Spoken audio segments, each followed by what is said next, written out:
Hey guys, Wade Willis here. Huge fan of Higurashi, and a lot of people have told me that the visual novel for Umineko is a masterpiece, so I figured I would play it, and yeah, I'm just gonna start playing this game and kind of play along with you guys. Okay, Rockinjima. Okay. Episode 1, Legend of the Golden Witch. Welcome to Rakajima. The Golden Witch extends our heartfelt greetings. Please take it easy and relax for the time being. There's no need to think overly hard about any of this. Quietly accept all that is about to happen. That is all that's being asked of you. The difficulty level is standard. We might as well at least start by taking the easy road. Okay. No idea what the hell that means, but let's get to it.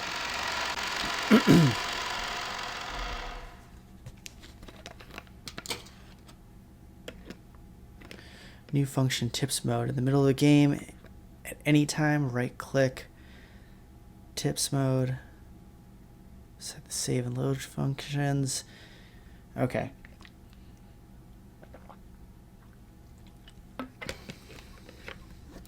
For me, since I'm a Mac person, I have to do the control click.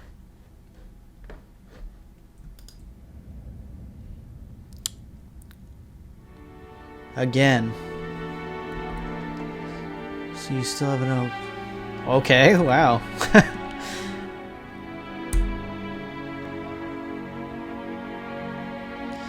All physician sighed as he let move the stethoscope.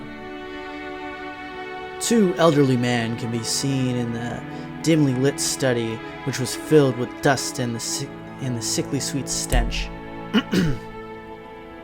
In the corner of this room, which was much larger than what most people would call a study, was an expensive-looking bed, a man undergoing a medical examination, and the physician conducting it. There was also what appeared to be a servant watching over the whole scene. Whoa, guy looks like a baller. The bottle is my friend. It is no less of a friend than you, and it has stood by my side even longer than you have. Alright, this guy's got a major drinking problem here.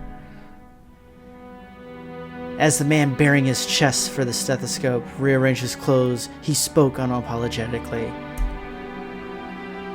Kinzo-san, your body only appears to be well, thanks to the effects of the medicine. However, if you continue to drink such large spirits, the treatment will become meaningless. Trust my judgment. Refrain from drinking. I thank you, though only for the sentiment, my friend. Genji. Another glass. Water it down slightly. Well, he's trying to hydrate with some water. It's a good step. That way, Nanjo can save face. Are you quite sure? After eyeing both the master who demanded the alcohol and the family doctor who forbade it, Genji, the old butler, silently gave a silent nod and carried out his master's orders faithfully. The family doctor, Nanjo, let out a deep sigh once again as he watched the butler busy himself alongside the liquor cabinet. There was a smell filling up the room. This sweet, poisonous aroma felt as though it melted the heart, if not the soul itself. It was the smell of the venomous green drink that the man could not bear to part with. What alcohol is green? Nanjo, you are my close friend, and we have known each other for quite a long time. I am deeply grateful for all that you have done to keep me alive this long. I have done nothing. After all, you never listened to my advice as your physician. That was a burn. Ha ha ha ha ha. And you never listened when I warned you about a mistaken chess move you're about to make. It seems only fair, does it not? I would say alcoholism and chess are not quite the same thing, but let's continue. Master. Thank you. I wouldn't die if I ran out of your medicine, but if I would run out of this. Disregarding Nanjo, who had his face set in a resigned expression, Kinzo took the glass that Genji was holding out to him. Very few people associate that venomous color with an alcoholic beverage. Okay, I was a little bit thrown off by that as well. Nanjo, be honest with me. How much time do I have left? Well now. How short must I make it to convince you to set the bottle aside? Nanjo once again let out a sigh of resignation. Then he finally spoke to Kinzo as the latter swirled his glass. You don't have long. What precisely do you mean by that? Let us illustrate with the chess game here. You have very nearly achieved a checkmate, but you have not cornered my king. Nanjo's glare was directed at the side of the table with a massive chess placed at the top of it. Judging by the positioning of the pieces of the game, seemed to be entering its final stage. Black's rook and bishop were cutting deeply into enemy lines. White's king had already been castled and cornered, so that even an amateur could see that the match would reach its conclusion before too long. Every time Nanjo came to give a medical examination, both of them would make a few moves. Nanjo was hinting that Kinzo would most likely fall into his eternal sleep before the game could be concluded. These were less of the words of a physician than they were the words of an old friend. Oh. Were you a normal patient, I would recommend that you write a will at this point. And what is a will, Nanjo? Handwritten instructions to vultures on how to devour and scatter my corpse. No, not at all. As the word suggests, it is a way for you to record your will for later generations. It is far more than just a means to divide up your inheritance. Ho! And apart from the division of the inheritance, what might I write of? You might write of your regrets or matters you have left unfinished. Things you want to pass down to others or merely matters you wish to communicate. Anything you want. Things I want to pass down to others or matters I wish to communicate? Ridiculous. I, Urashima Kinzo, have not one thing I wish to tell or leave behind. Oh, that's weird. I was born with nothing. I will die with nothing. There is nothing I wish to leave my foolish children. Even if the end were to come today, even if it were to come right now, I would accept that fate of death without a trace of fear. I created everything. My fortune, my prestige, everything. Those were built up by me and they will be lost along with me. Kind of reminds me of Citizen Kane a little bit. I don't know if he ever had kids in it, but this guy reminds me of like the whole Rosebud thing a bit, but I'll continue on. There's nothing I wish to leave behind. Nothing. After I'm gone, I care not if it all goes to waste. I desire no tomb, no coffin. Those were the terms of the contract I made with a witch. Okay, so we got witchcraft going on in here. Okay. When I die, everything will be lost. That has been part of the promise since the beginning, and that's why nothing will be left behind. There's nothing I can leave behind. After reaching a furious crescendo, Kinzo suddenly slumped over. His expression was limp and feeble, as though an evil spirit had possessed him and then left. Whoa. However, I do have one regret.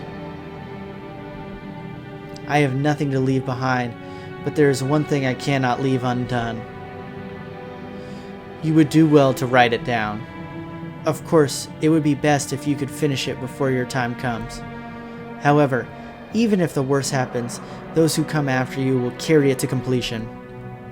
You must leave behind your regrets so that they can be resolved, even if you are unable to do so yourself. That is the purpose of a will. When Nanjo tried to gently pat Kinzo's shoulder, the dying man flew into a sudden rage and batted away Nanjo's hand. It's useless, useless, useless! It must be done while I am still alive. At the moment of my death, my soul will be devoured by the demons of the contract and wiped out of existence. This is interesting. We got contracts, demons, witches. Maybe the demons are just a metaphor for witches or whatever's going to take them, but for me there will be no peace or another world after death. That's why everything must be completed before I go.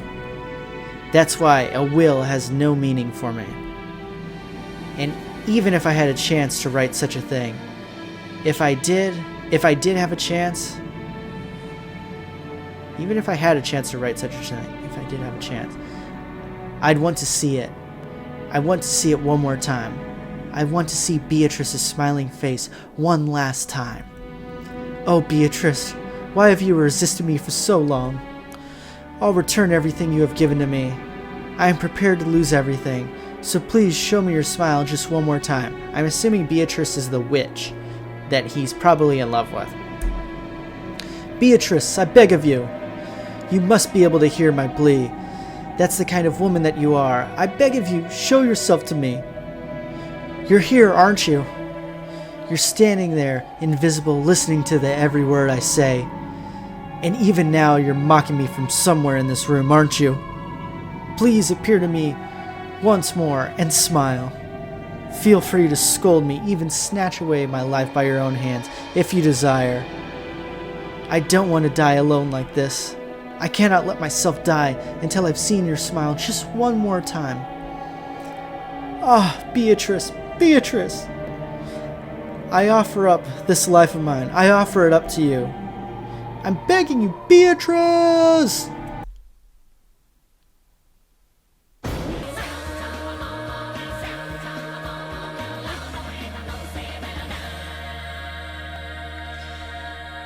Welcome to Rokunjimiya.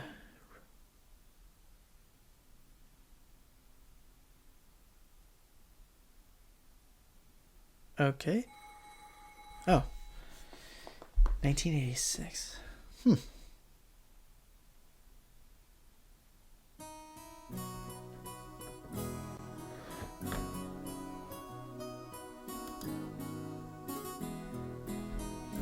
Whoa. Things sure move with the times. I can't believe we'll be able to make a trip in just 20 minutes. I couldn't help but scratch my head at the marvel of how far things have come in recent years. We used to go by boat. Back then we were all forced to endure nearly half a day of swaying back and forth over the sea before we reached Nijima. Things have gotten so much more convenient these days. Still, I've never been on a plane this small. I've flown in a huge jumbo jet before, but this will be my first experience in such a tiny one. Those planes scare the hell out of me, not gonna lie. It's gonna shake, isn't it? They say smaller boats shake more than the big ones, so I guess the same rule probably applies to planes. You are correct. Ah, just spare me. Ha ha ha ha. Don't worry, Battler-kun. It shakes much less than the boat did. Yeah, that's fair. Yeah! Is that you, George and Aniki? Don't scare me like that. You just saved 3 years off of my life. Anyway, what's shaking got to do with anything? Inhini, don't you think I'm actually scared of the plane shaking? Or maybe falling out of the sky or something, right? Oh, of course not. My mistake. I see you've changed a lot since we last saw you. After all, it's been 6 years since then. You're not a kid anymore. Ha ha ha ha ha. Sheesh. And here you are, old enough to smoke and drink. I've got no interest in smoking, but I've always wanted to try some booze. Hee hee hee hee hee hee. Well, if you got your dad's genes, I bet you can hold your own when it comes to drinking, right? I'm assuming the alcoholic guy is his dad. Well, I usually drink for business rather than pleasure. It's pretty hard to do business in Japan without it. That's exactly right. That's why I never miss a chance to get in some practice. He did the anime glasses thing. That's no good, Battler-kun. You're still a minor. And don't you know that alcohol can stunt the growth of, never mind. Come on, I'm tall enough already. In fact, it'd be easier to find clothes if I shrunk a little. I puffed my chest out proudly. Until I hit my growth spurt, my height was below the average in my class. But then I grew and grew. Before I knew it, I'd passed 180 centimeters, which is almost 6 feet tall. Huh, pretty tall. I guess I have all that muscle training and those shady mail-order performance-enhancing drugs to thank for... What? What the hell? Before then, I never dreamed that I'd shoot 10 centimeters above George Aniki, who'd reach his peak height early on. Damn, I bet my relatives all say look how big you've grown, Battler-chan or something. It's all so embarrassing. I wish they'd just give me a break. Anyway, my name is Battler, obviously. Well, it's pretty damn weird, don't you think? I've got to wonder what my parents were thinking when they named me that. I've never met anyone who could read it right the first time. I usually get called Sento-kun. Sorry, but that's not even close. Oh, that's why there's kanji here. My name's written... Cool. Can you read it? Absolutely no. The first part is my name, Yushiromiya. That's a fairly plausible Japanese pronunciation so far. The problem is my given name. It's made up of the characters fight and person, and it's pronounced Battler. Makes sense. Put it all together and you've got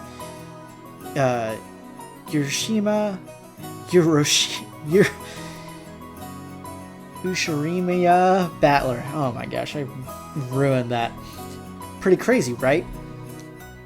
It's crazy enough that my parents decided to call me that, but it's even more crazy that some government worker let them make it official.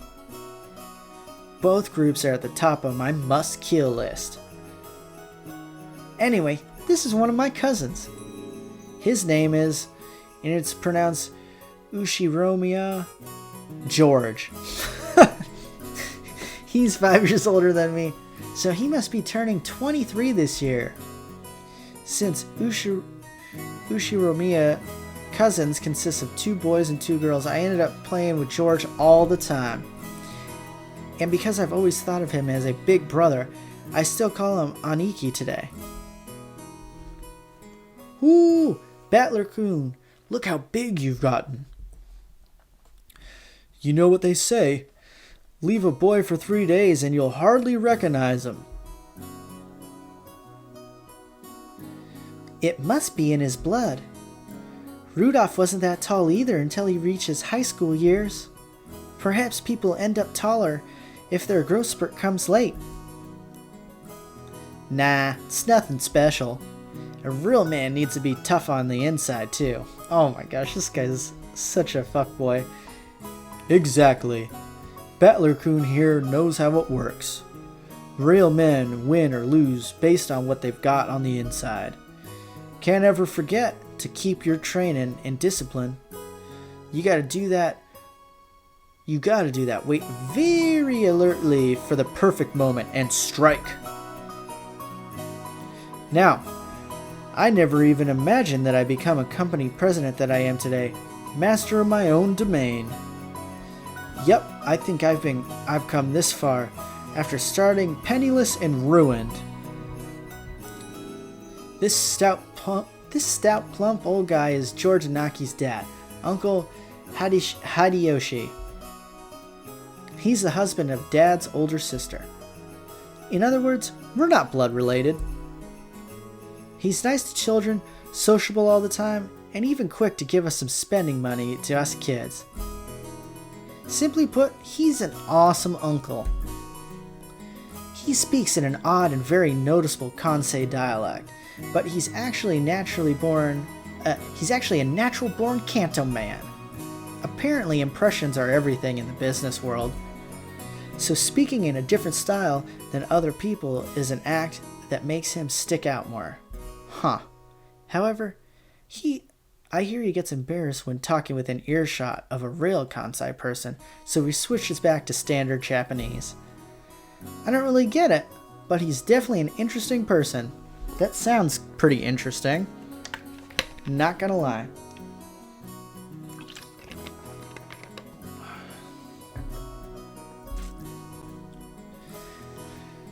If only you weren't so quick to brag about your life story. That's enough for now, I think. I'm sure Battler's getting tired of it. Aren't you?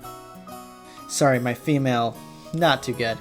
This girl's pretty stacked though, and I like her tattoo thing on her arm.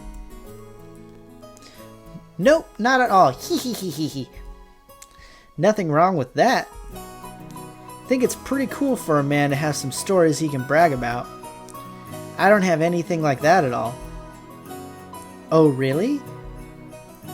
I'd imagine a man with your looks would leave girls crying right and left. I can't believe you have nothing at all to brag about.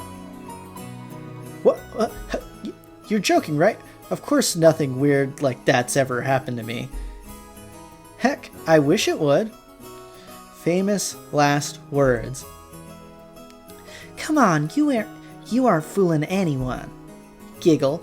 You must tell your aunt all about it later. After all, nothing of the sort ever happens to George. Oof, that is a savage burn.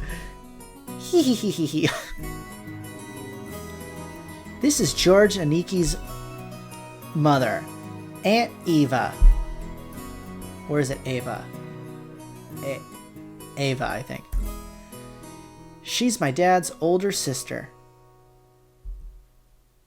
She and Uncle Hideyoshi are a pair of jokers, and they've always teased me back as far as I can remember. This sometimes made them a bit hard to get along with when I'm small. Well, I guess the events of the last 30 seconds prove that they can still be hard to get along with. I like this aunt and uncle, Ava, and I can't remember the other guy's name. Oh. Even so, George Aniki's family is interesting and fun, and they seem to get along just fine. Sheesh, that's pretty much the total opposite of my family. Well, if your dad's who I think it is. Battler-kun, have you seen Rudolph-san? Huh? He headed off to the bathroom a while ago. Is he not back yet? Maybe the poor geezer dropped dead. I don't... Is that a laugh? That's no way to talk about your father. Still, this isn't the first time he's taken so long in the bathroom. Hey, he's having his special alone time in the bathroom. Let him chill out, guys. Yeah, the guy's always been that way. Does he really have to take the magazine with him every time he needs to take a dump? Not gonna lie, I can relate to this, and how many of us can really go in without our phones while we take a dump? Not very many. And what on earth is he doing in there with those particular... Oh god. Are these Playboys?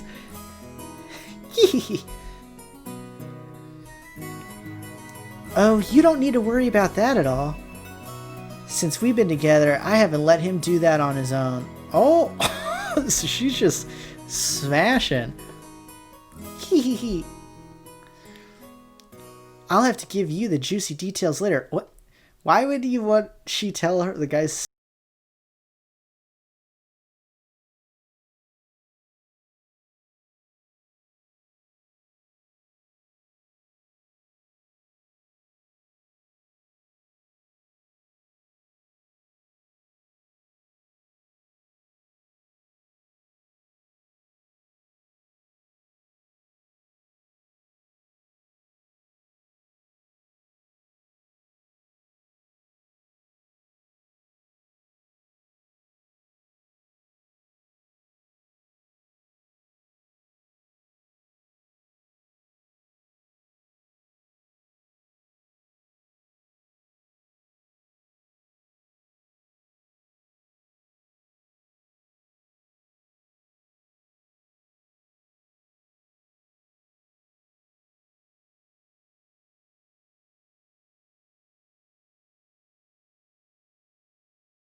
Thanks to that, we've been able to get along pretty well.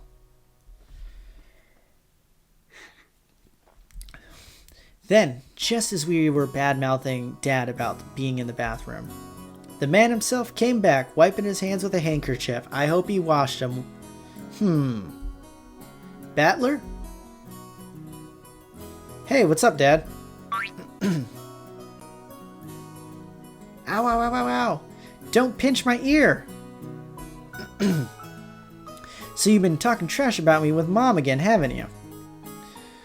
What makes it so hard to show a little respect for your father? Boing. Ow, ow, ow, ow, ow, ow, ow. Damn it, that hurts. You can stretch my ear all you want, but I'm not gonna be able to... fly. That hurts. I have no idea what that has to do with anything, but... Come on now. Up, up, up, down, down, left, right, left. Now say, Father, please forgive me for being so rude. Like hell I will. Go find yourself some members-only store if you want it that much. Yeah, let's go. This old bastard is my dad. I think I'm pretty tall myself, but my dad's just about as tall as I am. It's no surprise that Aunt Eva started talking about my dad's blood when she saw my height. By the way, my height isn't the only thing I got from him. If he says I have a huge dong too, I'm gonna lose it. It seems having weird names runs in the family. My dad's full name is written... You can't read it, can you? No, I cannot. Thank you. Come on, it's just, yep, cannot read that. Anyway, this guy's name is pronounced Rudolph, named after the red-nosed reindeer. Haha, he must hate Grandfather for giving him that name. Oh, Grandfather is the old alcoholic, I bet.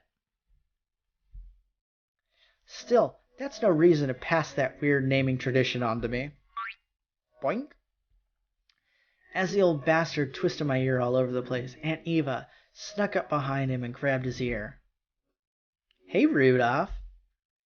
You should know better than to physically abuse your son. Yeah, that hurts, Aneki. The scene perfectly illustrated the relationship between the old prankster younger brother and the older sister who could deal out the punishment to him despite his size. I think that's good enough. Good enough for now, Eva-ne-san. I'll make sure to stretch out his other ear later on. Oh, my apologies. I must leave some pulling for you to do, Kairi-san. Rudolph, make sure that Kairi gives you lots and lots of punishment later on, okay? You're one to talk, Aneki, abusing your little brother like that? Hideyoshi, Nisan, I'd like to thank you very much for picking her up. If you hadn't been so generous, she'd still be unsold in the store. You have my gratitude and apologies. What? Who are you calling unsold? After taking 2 to 3 steps back, Aunt Eva unleashed one of her beautiful high reverse roundhouse kicks, which stopped just a centimeter away from the tip of my dad's nose. Dang, Aunt Eva's a freaking boss. After starting off with Tai Chi Chuan for her figure, Aunt Eva developed an interest in the Chinese martial arts. After that, she went through karate, taekwondo, capoeira, and what is she learning now again?